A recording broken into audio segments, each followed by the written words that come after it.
Okay, Rachel Crow Spreading Wings. My Indian name is Natuwiki Maki, so that's Holy Feather Woman. And I am going to bring you into my life and show you what I do every day, and then let you know how I got there. So this is my home. It's a little messy right now because I pursue all of my passions, and one of them is sewing. So I have a lot of designs. Right now I'm getting ready to show some of my work at a fashion show on December 1st. So it'll be my first fashion show here in Winnipeg. The last fashion show I was in was the Rock in the Range fashion show. It was the CMR or CM Russell fashion show in Great Falls in March. So I'm really excited.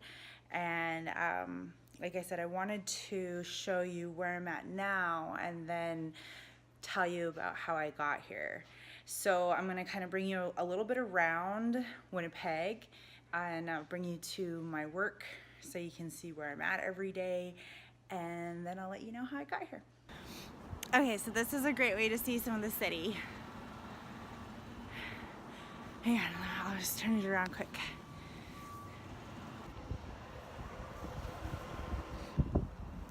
So I know part of what I need to be talking to you guys about is the importance of writing.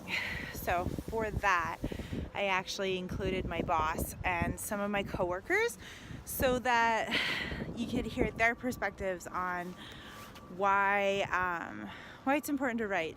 I mean, it was hard for me to get into this industry because I really didn't like writing. I also didn't like math either. So I knew that if I could get my thoughts out in a cohesive manner, that means an understandable manner, I'd be able to do well and I would help people understand. So that was one of the reasons why I made myself learn how to write. So let's hear from them. I did like little mini interviews. I hope you guys like it. I feel like this could be an extremely long video.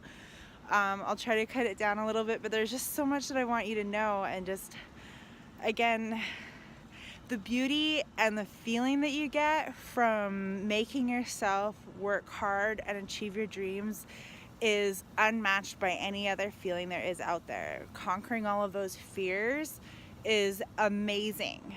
So again, I encourage you to stay in touch, and I will put everything that you need to know to get a hold of me in this video, so that you can go forth and conquer your own dreams. And remember, the main thing is to be fearless. Fearless. We are warrior people.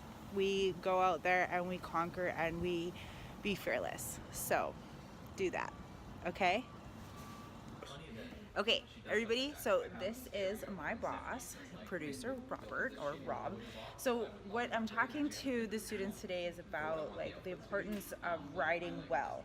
So in our profession, can you kind of tell me a little bit about why they need to care as they move forward in their school careers about writing well?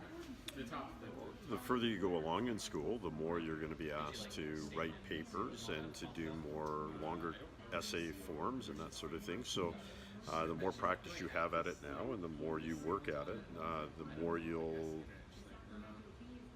be a better communicator. I like how you ended that. And it's true because, I mean, you know, you have to be able to get through the school to be able to do what you want, whether you want to be a farmer, an astronaut, a journalist, a doctor, a teacher. You know, there's all those levels and kind of hoops that you have to go through. Kind of, it's almost like you're playing a game. Yes. Literally the game of life.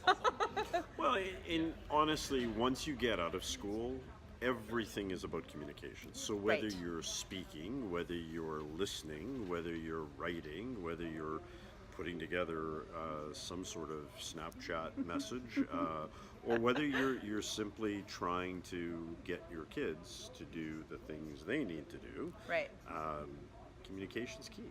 So the more you can do to improve or polish up on what you're doing, the easier it'll be when you get out into the real world and they expect you to be able to communicate succinctly and correctly. And it's all good. And write letters. That's right. Exactly. Yeah. See? Thanks. I knew you could do Hey, it. no problem. So what do you need me to say? What do you need me to do? Okay, so shall. Yes? So we just started working together. So as you guys know, I just moved to Winnipeg. So what I'm talking to the students today about is the importance of learning how to write well in their school careers, and then how it can benefit them in the future. Whoa, so what do you think? It just comes down to if you've ever had thoughts or feelings or anything in your mind that you want to share with somebody and you cannot find the words. Learning to write well, learning to speak well, learning to read well will give you the tools to get those thoughts out there and those feelings out there so you can share them with people and find other people who have those same thoughts and feelings and emotions, and you can share that with other people. It's one of the great things about being human. Right.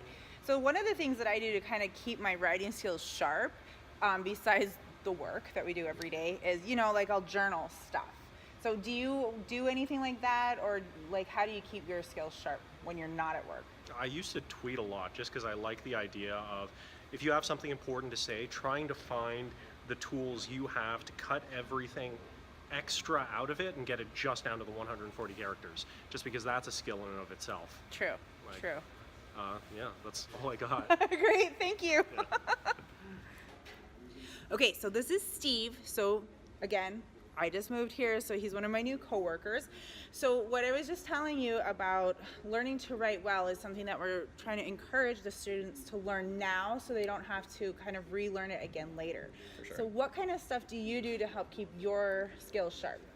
In terms of writing, I feel like reading and writing kind of go together like that. Like I personally, to keep my writing sharp, I like to just read. I like to just digest as much written information as possible. I'll spend times on like forums, and I'll try to read something that's like kind of related to my hobbies, just so then I'm passionate about it. And just by virtue of doing that, it makes me better at communicating in other aspects of my life. So I feel like just find something that you're really into, and just dive deep into that. Like read as many books as you can.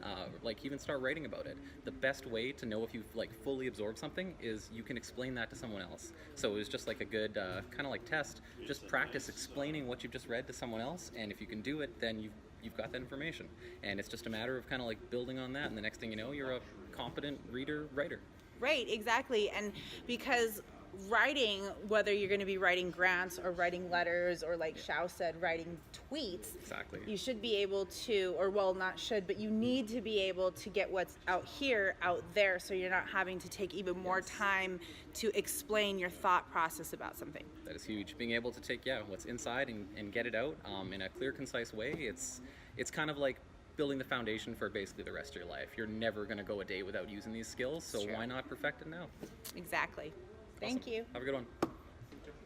Hey guys. Okay, so coming back to my work area, so I have 3 different screens that I work on. So I usually write on one, and then I'm editing on 1 or 2 screens, and then this program here is what we have to put all of our information in, so that any of the other stations around the country can pull the story and pull the information and put the graphics up there correctly.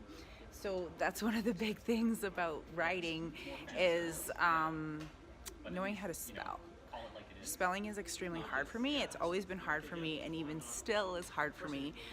So one of the things that I try to do is I try to break words down so that I remember. So like attendance, for example, I had a hard time with this one today because it's not at 10 dance. That's not how you say it, but that's how you spell it. So at, and then 10, and then dance. So that's how I break down words. So that way, in this kind of a profession, or in any profession, when you have to send out letters, or maybe you're asking for donations, maybe you're raising funds for something, and you're applying to tribal council to kind of match some of those donations, like you don't want to have to go back through and spend more time like rewriting, like pretend this was your letter here. You don't want to spend more time rewriting that letter because of the spelling mistakes. So I know that there's always spell check, but it's not always reliable. As I have found, it is not always reliable. So just kind of finding those ways that help you remember how to formulate what's in here, because what is in here is extremely important. It makes who you are. So that's definitely one of the things about learning how to write and applying it to the rest of your life. And I'll come back shortly with some more Rachel tips. Hey, okay, so we're outside my work. So I work for City TV or City News, and we work in, we're all over Canada. And right now, where my office is called the Forks. So I'm just gonna flip it around. I just gotta get it across the street here. I'm gonna flip it around in just a second. But this right here, this is called the Canadian Museum of Human Rights. Let me see if I can kind of show you a little bit better with this light. There we go. It's really cool. I haven't been inside of it yet. I've been told that you have to kind of spend basically all day there. But I'm just going to kind of show you around the Forks a little bit so you can kind of get an idea of where I'm at every day. Okay. So Winnipeg is awesome. All right, let's see. Let me see if I can kind of get better light in here. It's supposed to be really cold here. Colder than Montana. I'm not sure if that's possible, but I'm about to find out this year. I was really afraid to move here. So one of the things that I wanted to talk to you guys about was getting over that fear, because fear will win every time if you let it. So I started my career a little late, but actually not really, because the only time when it's too late is when you're not here anymore, right? So I went back to school as a single parent, and I have 2 kids. And when I realized that they were going to grow up and not need me anymore in the same way as they did when they were toddlers, I realized that if I was going to push them to go for what they wanted to be in life, whether it's a farmer, astronaut, dentist, YouTuber, I had to show them the way. I had to make sure that I was following my own dreams. And that means facing fears, right? So I was afraid to move to Winnipeg because I would leave everything that I know. I would leave home, Blackfoot country.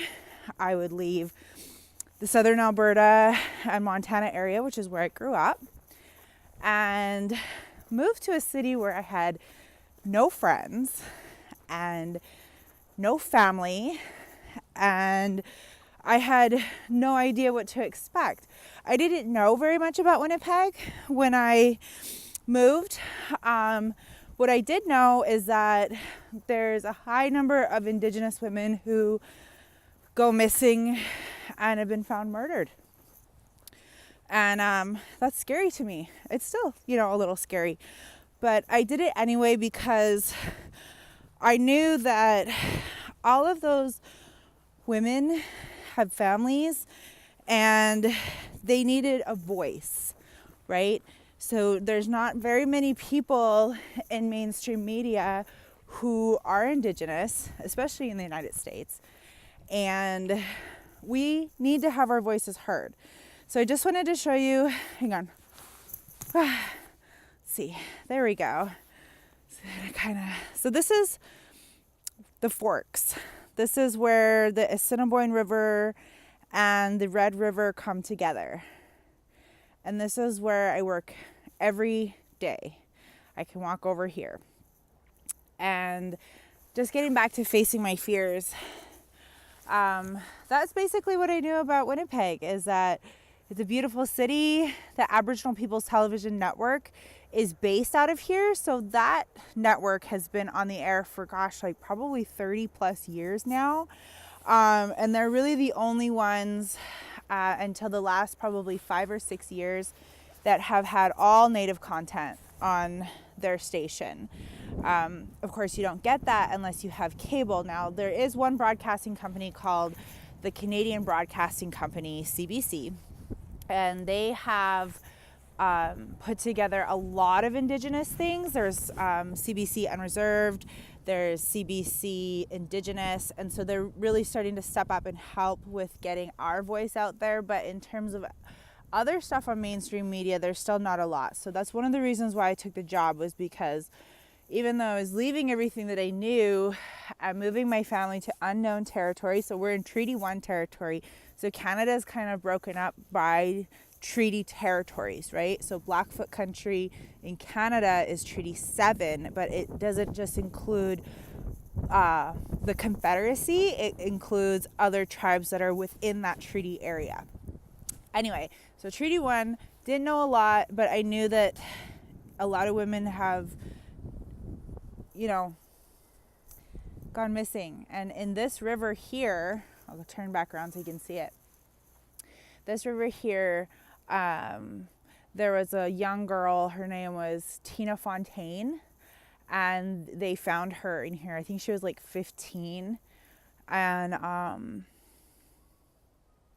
it's really sad because the person that was accused of taking her life didn't really get what the family was hoping he would get. So as a Native person out there in the world, even now, we're still advocates, and we still stand for our people. So that's one of the things that as you transition from your school life, whether it's middle school, high school, college, university life, and you go out into the professional world, you're still a voice for the people. Always remember that. You and you and you and you and you and you. Gosh, I wish I was talking to you guys all live. Everybody in this room that I am talking to right now, you are all the children of survivors, okay? Every one of us is a child of survivors. We survived genocide, we survived residential school, we survived to make it here to this day. So it's very important as you look to your future that you remember that, and you are not alone, ever. You're never alone.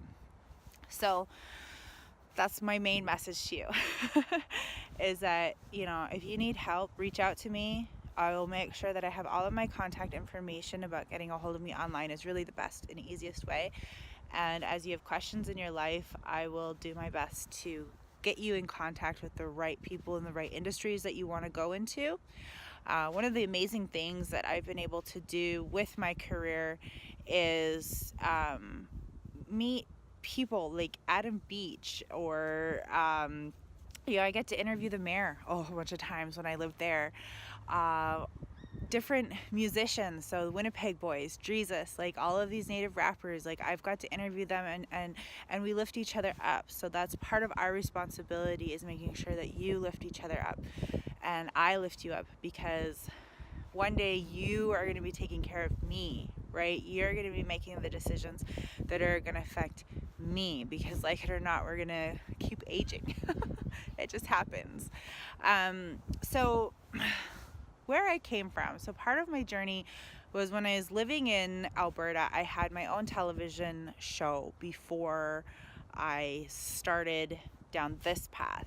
I went to film school, I learned how to edit, and I really wanted to have my own television show. So I made that happen because I believed in myself. And so that's something that, I constantly remind myself, and I'm very proactive in doing. So I will watch motivational videos every single day in the morning before I start my day, even if it's like a 10-15 minute one, just to kind of help me have that Optimus. I was going to say Optimus Prime. No. I must be getting cold out here. I have that motivation. There we go. And that opportunistic. There you go. That's the word. Mindset to be open to the positivity that the day will bring, because there's always going to be people around that, might not be as optimistic as you, and kind of want to bring you down to that level, but you don't have to let them.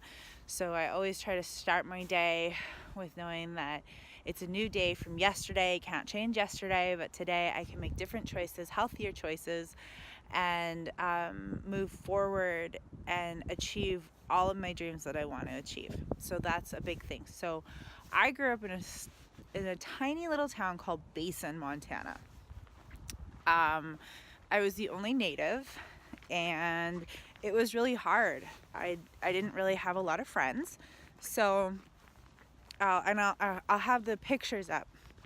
So this is where I grew up, and we had no running water. We had no electricity, and I really learned how to survive. And and that was good in some ways, but in a lot of other ways I was very sheltered because I didn't know that you had to work hard. And so that was one of the things that when I emerged out into the world, really took me by surprise, was how hard you had to work for your dreams. No one's going to hand you anything. And even still, sometimes I have to remember that I have to work hard. I like to work hard to achieve what I want to do in my life. So growing up in Basin was definitely an experience. I really enjoyed the land. I enjoyed some of the people, but not having friends was hard. And at the same time, it also made me really be able to rely on myself and my own creativity and my own ingenuity. So everything happens for a reason. I did end up going to high school. I was homeschooled for a long time. And I went to high school and I met one lady who was doing what I wanted to do. I don't know whatever happened to her. I don't know if it was hard for her out here in the world, because it can be hard. And it's too bad because I would have really liked to meet her again at this stage in my life. But she really inspired me because I knew that if she could do it, that I could do it too. So, our generations, my generation, your generation, we're trailblazers because there hasn't been anybody who has the opportunity to do what we have to do in the same way as all of the other cultures out there, okay? So that's what I mean by and I'm sorry if I'm jumping around a little bit. I just have all these thoughts that I want to share and all of this encouragement I want to give you. We have that responsibility not only to ourselves, but our future, right? So your children, your children's children, we are blazing their trails right now in a different way that everybody else is blazing their trails. So I'm gonna go, I want to show you this other thing before I spend too much time. I'll be right back. So this is the Forks inside. So this building has all local businesses, and is a really great way for people to connect with each other and to support local. So one of the things that I also wanted to tell you about was when I was in school, and I just needed to come inside because it was getting pretty cold out there. When I was in school, I had a lot of people tell me that I would never make it, that because I was an Indigenous woman, people wouldn't want to listen to me, that because I was a single parent, nobody would hire me. And when I got my first job in television, I was laughed at by some of my teachers. And obviously you don't have those kind of teachers, and if you ever do in your future, because some of those people just are out there, don't listen to them, because if I had listened to them, I wouldn't be here. I wouldn't be here talking to you.